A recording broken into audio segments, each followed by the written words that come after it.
DMK is with Congress அப்படின்னு தினம் braking நியூஸா போயிட்டு இருக்கிறது. பொருந்தா கூட்டணி யாருன்றது மக்களுக்கே நல்லா தெரியும். 5 லட்சம் கோடி கடனை திணிக்கிறீங்க, அந்த மக்கள் பணத்தை திருடிட்டீங்கன்னா மக்களோட திட்டங்களுக்கு என்ன போய் சேரும்? கை எங்களை விட்டு போகாது, கை எங்களை விட்டு போகாதுன்னு சொல்லிட்டே இருக்காரு. நீங்க பொருந்தா கூட்டணி பத்தி பேசக்கூடாது. ஒத்த நோக்கத்துல தான் இன்னைக்கு என்டிஏ கூட்டணியில உள்ள எல்லா கட்சிகளும் இணைஞ்சிருக்காங்க. கூட்டணின்றது ஒரு தேர்தல் வியூகம் மட்டும்தானே தவிர, அப்போ நீங்க 28,000 எடுத்துட்டு இங்க 5,000 கொடுத்தா அது வெறும் தேர்தல்ல இப்படி தடவி கொடுக்கிற மாதிரி இருக்கு. இப்போது புதிய அறிமுகம் ஆச்சி ஹோட்டல் சாம்பார் 50 கிராம் ரூபாய் 20 மட்டுமே. ரெட் நூல் தமிழ் நேயர்கள் அனைவருக்கும் வணக்கம். இன்று நாம் சந்திக்க போகும் சிறப்பு விருந்தினர் பாஜகவில் இருந்து திருமிகு பிரியாஸ்ரீ அவர்கள். மேம் வணக்கம். வணக்கம். அதிமுகவும் சரி பாஜகவும் சரி 2024 தேர்தலில் கூட நாங்கள் அடுத்து 29லையும் சேர மாட்டோம், 31லையும் சேர மாட்டோம்லாம் சொன்னாங்க. ஆனால் அவங்க மேலே இருக்கக்கூடிய குற்றச்சாட்டுகள் காரணமாகவும் பாஜகவோட மிரட்டல் காரணமாகவும் தான் அதிமுக இப்போ பாஜகவோட கூட்டணி சேர்ந்திருக்காங்க.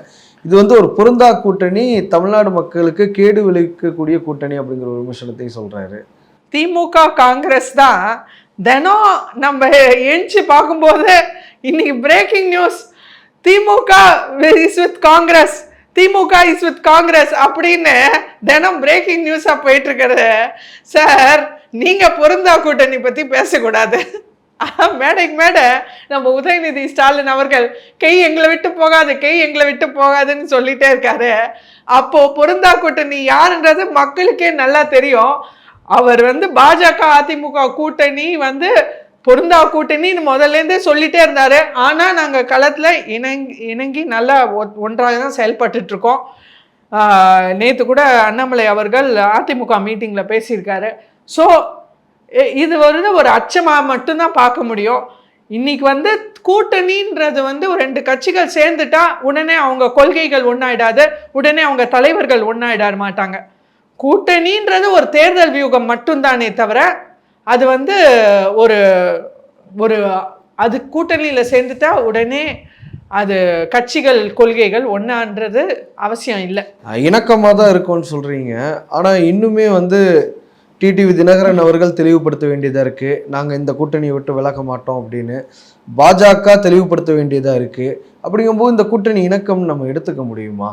இன்னொரு செய்திகளை காங்கிரஸ் தரப்புலேருந்து சொல்கிறாங்க. இது வரைக்கும் திமுக தரப்புலேருந்து சொன்னதை நான் சொன்னேன். காங்கிரஸ் தரப்புலேருந்து சொல்கிறாங்க, பாஜக அதிமுகவிற்கு 71 தொகுதிகள் வரைக்கும் கேட்டு அழுத்தம் கொடுக்குறாங்க. நாங்களும் 18% வரைக்கும் 2024 ஓட்டு வாங்கியிருக்கிறோம். அதற்கேற்ற அளவுக்கு நீங்கள் எங்களுக்கு சீட்டை கொடுங்கன்னு சொல்லி அழுத்தம் கொடுக்குறாங்க. எடப்பாடி பழனிசாமி அவர்கள் கொடுப்பாரா இல்லையாங்கிறத நம்ம தேர்தல் பொறுத்தா பார்க்கணும் அப்படின்னு சொல்றாங்க. 71 தொகுதிகள் கேட்பது உண்மைதானா? அப்போ அதாவது சீட் எண்ணிக்கையை பற்றி நீங்க பேச முடியாதுங்கிற நெருக்கடியை நான் உணர்றேன். ஆனா இப்படி காங்கிரஸ் தரப்புலேருந்து ஒரு விமர்சனத்தை முன்வைக்கிறாங்க.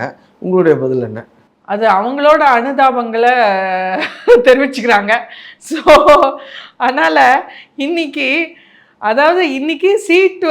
சீட்டு விஷயன்றது பியூஷ் கோயல் வருவார். ஸோ கண்டிப்பாக அந்த பேச்சுவார்த்தைகள் நடக்க போகுது. ஸோ கண்டிப்பாக இன்னைக்கு என்டிஏ கூட்டணியில் இருக்கிறவங்க இன்னைக்கு இந்த குடும்ப ஆட்சியை விளக்கணும். அந்த ஒத்த நோக்கத்தில் தான் இன்னைக்கு என்டிஏ கூட்டணியில் உள்ள எல்லா கட்சிகளும் இணைஞ்சிருக்காங்க. கண்டிப்பாக அவங்க ஒரு வெற்றியை நோக்கி தான் பயணிப்பாங்க. ஸோ சீட் ஷேரிங்கில் பிரச்சனை வரத்துக்கு வாய்ப்பு இல்லை. ஏன்னா எல்லாருக்குமே அவங்களுக்குள்ள தெரியும் எந்தெந்த தொகுதிகளில் நம்ம நின்னா ஜெயிக்க முடியும். ஸோ இன்னைக்கு எவ்வளோ தொகுதிகளில் நிற்கிறோன்றதை விட எவ்வளோ தொகுதிகளில் ஜெயிக்கிறோன்றது தான் இன்னைக்கு என்டிஏ கூட்டணியோட ஒரே கொள்கை. ஸோ அதில் கண்டிப்பாக அவங்க சுமூகமாக தான் போவாங்க. கூட்டணி இணக்கமாக தான் இருக்குங்கிறத சொல்கிறீங்க. கூட்டணியை நம்பி ஒருவேளை நம்ம பந்தயத்தில் இறங்குறோம் அப்படின்னா திடீர்னு 10,000 ரூபாய் கொடுக்கணும் அப்படின்னு சொல்லி எடப்பாடி பழனிசாமி அவர்கள் அறிவிக்க வேண்டிய அவசியம் என்ன? நம்ம கூட்டணி ஸ்ட்ராங்காக இருக்கும்போது அந்த அரித்மெட்டிக் இருக்கும்போது கெமிஸ்ட்ரி ஒர்க் அவுட் ஆகும் அப்படின்னா இந்த 10,000 ரூபாய் கொடுக்க வேண்டிய அவசியம் என்ன? பாஜக அதை வரவேற்குது. மற்ற மாநிலங்களில் இதை ரேவடி கல்ச்சர் அப்படிங்கிற ஒரு வார்த்தையை பிரதமர் கூட சொல்லுவார் டெல்லியில் இப்படி ஒரு சலுகைகள் கொடுக்கும்போது. ஆனால் இப்போ எடப்பாடி பழனிசாமி அவர்கள் நேரடியாக 10,000 ரூபாய் கொடுப்பேன் அப்படிங்கிறது சொல்லும் போது அதை வரவேற்கக்கூடிய ஒரு வித்தியாசம் என்ன? ஏன்னா அங்கே நம்ம இலவசங்கள்னால நாடு சீரழியுதுன்னு சொல்கிறோம், இங்கே நம்ம 10,000 ரூபா கொடுக்கும்போது அதை மிகுந்த உற்சாகத்தோடு வரவேற்கிறோமே. அதாவது இன்னைக்கு வந்து தமிழ்நாட்டோட நிலை ரொம்ப சீர்குலைஞ்சிருக்கு. இந்த 5 வருஷம் ஆட்சியில் தமிழ்நாடு ரொம்ப நிதி நெருக்கடியில் இருக்கு. ஒரு தரப்பினரும் அரசு ஓய்வூதியம் பெறாமல் அவங்க வந்து அவங்க வந்து போராடுறாங்க. அடுத்து அரசு பணியாளர்கள், அடுத்து பார்த்திங்கன்னா அங்கன்வாடி பணியாளர்கள், அப்புறம் துப்புரவு தொழிலாளர்கள், இப்படி ஒரு மாணவர்கள், இப்படி every section of the society இன்னைக்கு they are under heavy pressure. இன்னைக்கு ஃபைனான்ஷியல் ப்ரெஷர்ன்றது டாப்லேருந்து கீழே வரைக்கும் ஒரு தரப்பினருக்கும் இன்னைக்கு ஹெவி ஃபைனான்ஷியல் ப்ரெஷரில் இருக்காங்க. ஸோ இன்னைக்கு அவங்கள இன்னைக்கு காப்பாற்றி மீட் எடுக்கணும்னா அவர் தான் எடப்பாடியாரே சொல்லிட்டார், இது ஒரு கருணை தொகை. ஸோ இது ஒரு வாட்டி தான் கொடுப்போன்னு, வருஷம் கொடுப்போன்னு சொல்ல. ஸோ இன்னைக்கு மக்களை அந்த ஒரு கீழ்மட்ட நிலையிலேருந்து மீட் எடுக்கணும்னா அவங்களுக்கு இன்னைக்கு ஒரு 10,000 ரூபாய், இன்னைக்கு இருக்கிற விலைவாசியில் ஒரு 10 நாள் சாப்பாடுக்கு ஆகுமா ஒருத்தருக்கு? ஒரு நாள் சாப்பாடு 100 ரூபான்னு வச்சோன்னா 10 நாள் சாப்பாடு 1000 ரூபாய், 100 நாள் சாப்பாடு 10,000 ரூபாய். கரெக்டா? ஒரு 3 மாதம் சாப்பிட முடியுமா? ஸோ இன்னைக்கு 10,000 ரூபான்றது ஒரு விஷயம் இல்லை இன்னைக்கு இருக்கிற விலைவாசி உயர்வில். ஸோ இது தேவையான ஒரு விஷயம். அண்ட் இன்னைக்கு இலவசங்கள் வந்து தமிழ்நாடு இன்னைக்கு இருக்கிற நிலையில் பலதரப்பட்ட மக்களுக்கு இன்னைக்கு பல விஷயங்களுக்கு அவங்க இலவசம் கொடுத்து ஹெல்ப் பண்ணாதான், ஒரு ஃப்ரீ எலக்ட்ரிசிட்டி, ஒரு இந்த மாதிரி கேஸ் இதெல்லாம் கொடுத்து ஹெல்ப் பண்ணாதான் அவங்க வாழ்க்கையில் அடுத்த கட்டத்துக்கு வர முடியும். ஸோ இன்னைக்கு வந்து இது ஒரு மறுக்க முடியாத கல உண்மை. ஏற்கனவே வந்து 1000 ரூபாய் வந்து 1.31 கோடி பேர் கொடுக்குறேன்னு சொல்கிறாங்க. அதுக்கே வந்து அப்ராக்சிமேட்டாக 15,000 கோடி ஆகுது. இவங்க அனைத்து மகளிருக்கும் நாங்கள் 2,000 ரூபா கொடுப்போங்கிறாங்க. அப்போ டபுள் தி ரேட் ஆகும். 1000 ரூபா வந்து 1.31 கோடி பேர் கொடுக்கறது வந்து 15,000 கோடின்னா இவர் எல்லாத்துக்கும் கொடுக்குறப்ப நிதி நிலைமை என்ன ஆகுங்கிற ஒரு கேள்வி இருக்குது. இந்த 10,000 ரூபா கொடுக்குறாங்க அப்படின்னா அதற்கு நிதி நிலைமை என்ன ஆகும் அப்படிங்கிற ஒரு கேள்வி இருக்குது. திரும்பவும் மக்கள் மீது தானே அந்த சுமை வந்து விடியும். அப்படிங்கும்போது நீங்கள் ஆதரிக்கிறீங்களா அதை? ஏன்னா இன்னைக்கு 5 லட்சம் கோடி கடன் வாங்கிட்டு ஒரு பக்கம் 5 லட்சம் கோடி பொது வெளியில் கடன் வாங்குறீங்க. அதாவது மக்கள் தமிழகத்து மேலே தமிழகத்து மக்கள் மேலே 5 லட்சம் கோடி கடனை திணிக்கிறீங்க. இன்னொரு பக்கம் பார்த்தீங்கன்னா இன்னைக்கு பல லட்சம் கோடி ஊழல், பல ஆயிரம் கோடி தான் வெளில வந்திருக்கு. ஆனால் இது அந்த நம்ம நேரு அவர்களோட 1020 கோடின்றது 6 மாத ஊழல் கணக்கு. ஸோ இது எல்லா மந்திரிகளும் சேர்ந்து எல்லா 5 வருஷத்துக்கு கணக்கு போட்டோன்னா கண்டிப்பாக பல லட்சம் கோடி வரும். ஸோ நீங்கள் 5 லட்சம் கோடி கடனை மக்கள் மேலே வாங்கிட்டு திணிச்சுட்டு இங்கே பல லட்சம் கோடி ஊழல் என்ற பேர்ல அந்த மக்கள் பணத்தை திருடிட்டீங்கன்னா கடன் வாங்குறதே நம்ம ஊழல்னு எடுத்துக்க முடியுமா? அப்படி பார்க்கும்போது பாஜக வந்து 200 லட்சம் கோடி கடன் வாங்கியிருக்கு அப்படிங்கிற ஒரு விஷயத்த வந்து திமுக தரப்புலேருந்து முன்வைக்கிறாங்க. கடன் வாங்குவதாலே அது ஊழல்ங்கிற கணக்கில் நம்ம எடுத்துக்க முடியுமா? கடன் வாங்குறது ஊழல் இல்லை. அப்போ இங்க ஒரு பக்கம் கடன் வாங்குறீங்க, ஆனா இங்க ஒரு பக்கம் அந்த பணத்தை வந்து சுருட்டுறீங்க. அப்போ மக்களுக்கு என்ன போய் சேரும்? மக்களோட திட்டங்களுக்கு என்ன போய் சேரும்? எந்த ஒரு துறையில எடுத்தாலும் இன்னைக்கு ஏன் அரசு பணியாளர்களுக்கு ஓய்வூதியம் கொடுக்கல? நிதி நெருக்கடி. டாப்ஸ்னு ஒன்று கொண்டு வந்திருக்காங்கல்ல, தமிழ்நாடு அஷூர்ட் பென்ஷன் ஸ்கீம்னு. அதனால தானே ஜாக்டோ ஜியோ அதை வரவேற்குது இல்லை, ஆசிரியர்கள் எல்லாரும் போய் வரவேற்கிறாங்க. ஆனா அது பழைய ஓய்வூதிய திட்டத்தை கொண்டு வரேன்னு சொன்ன இதானே அவர் வாக்குறுதி கொடுத்தாரு. அது என்ன ஆச்சு? அது இல்லையே. அதை விட குறைவான சலுகைகள் தானே கொடுத்துருக்காங்க.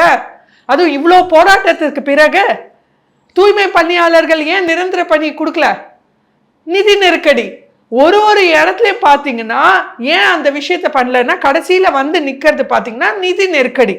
ஏன் இவ்வளோ நிதி நெருக்கடி? 5.5 லட்சம் கோடி கடன் வாங்கிட்டோம், இன்னைக்கு ஏன் இவ்வளோ நிதி நெருக்கடி?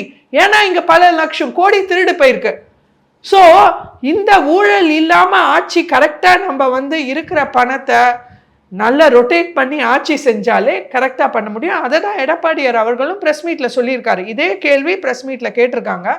அதுக்கு அவர் சொல்லியிருக்காரு, கரெக்டாக நிர்வாகம் பண்ணால் கரெக்டாக நம்ம வந்து மக்களுக்கான திட்டங்களை தீட்டி செயல்படுத்த முடியும்னு.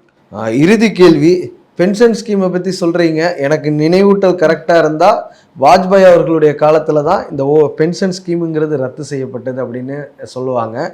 இன்னொன்று வந்து ஆட்சிக்கு வர முடியாதுங்கிற நம்பிக்கையில் தான் எடப்பாடி பழனிசாமி இந்த மாதிரி வாக்குறுதிகளை அள்ளி தெளிக்கிறார் அப்படிங்கிற ஒரு விமர்சனத்தையும் திமுக கூட்டணியினர் வைக்கிறாங்க. ஜெயிக்க மாட்டோம் தெரிஞ்சிருச்சு, அதனால 10,000 சொல்லுவோம், 2,000 சொல்லுவோம், அதனால எது வேணா சொல்லலாம், மக்கள் மத்தியில் இது எந்த தாக்கத்தையும் ஏற்படுத்தாது அப்படின்னு திமுக கூட்டணியில், அதாவது உங்க பாஷையில சொல்லணும்னா இண்டி கூட்டணியிலேருந்து சொல்றாங்க. நீங்க எப்படி பாக்குறீங்க? அதாவது ஆட்சிக்கு வர முடியாத பயத்துல எடப்பாடியார் வந்து 10,000 ரூபாய் அனௌன்ஸ் பண்றாருன்னு வச்சுட்டா, நான் கேட்குறேன், நீங்க ஆட்சிக்கு திருப்பி வர மாட்டேன்ற பயத்துல நீங்க 5,000 ரூபாய் அனௌன்ஸ் பண்ணீங்களா சார் அப்படின்னு கூட கேட்கலாம்ல. ஸோ ஒருவேளை அது நெருக்கடியா மாறிடுச்சோ, அவங்க 10,000 ரூபா கொடுக்கறதுனால நம்மளும் கொடுத்தே ஆகணும், இல்லை சொல்லியே ஆகணும் அப்படிங்கிறது நெருக்கடியா மாறிடுச்சோ?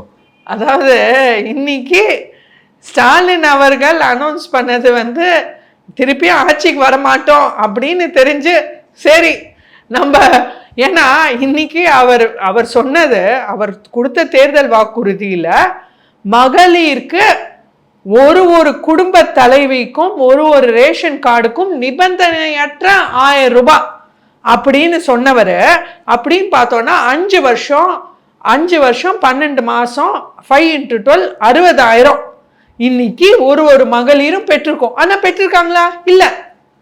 ஆவரேஜா பாத்தீங்கன்னா 30,000 to 32,000 தான் ஒரு தாய்மாருக்கும் இன்னைக்கு தமிழ்நாட்டுல வந்திருக்கு. அவங்க 2023 தான் இம்ப்ளிமெண்ட் பண்ணாங்க. ஆமா, ஏன்னா அப்போ 28,000 அப்ப எங்க போச்சு? ஒரு தாய்மாருக்கும் நீங்க 60,000 கொடுக்க வேண்டிய இடத்துல இன்னைக்கு 32,000 தான் வந்திருக்கு. அப்போ 28,000 இன்னைக்கு அவங்களுக்கு லாஸ். அப்போ நீங்க 28,000 எடுத்துட்டு இங்க 5,000 கொடுத்தா அது வந்து வெறும் தேர்தல்ல இப்படி தடவி கொடுக்குற மாதிரி இருக்கு.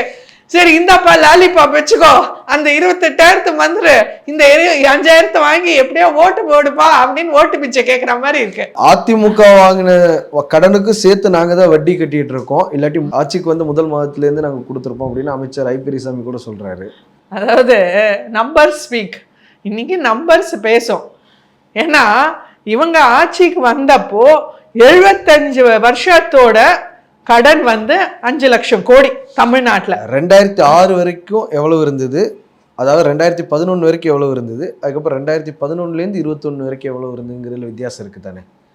நீங்க சொல்றது போலவே 52லேருந்து நம்ம பார்த்துக்கிட்டோம்னா 52லேருந்து 2011 வரைக்கும் இருந்த கடன் எவ்வளோ, 11லேருந்து 21 வரைக்கும் இருந்த கடன் எவ்வளோ, டபுளா ஆனிச்சு தானே. அதையும் தானே நம்ம பார்த்தோம். கண்டிப்பா டபுள் ஆல. இவங்க ஆட்சியில தான் இன்னைக்கு இவங்க ஆட்சியில தான் அப்படியே கடன் டபுள் ஆயிருக்கு. இது வரைக்கும் எந்த ஆட்சியில இல்லாத ஒரே சாதனை. நன்றி மேம். பார்க்கலாம் எப்படி தேர்தல் களம் அமையுதுன்னு. எங்களுக்காக நேரம் தந்து நேர்காணல் அளித்ததற்கு ரொம்ப நன்றி. கண்டிப்பா. இப்போது புதிய அறிமுகம் ஆச்சி ஹோட்டல் சாம்பார் 50 கிராம் ரூபாய் 20 மட்டுமே.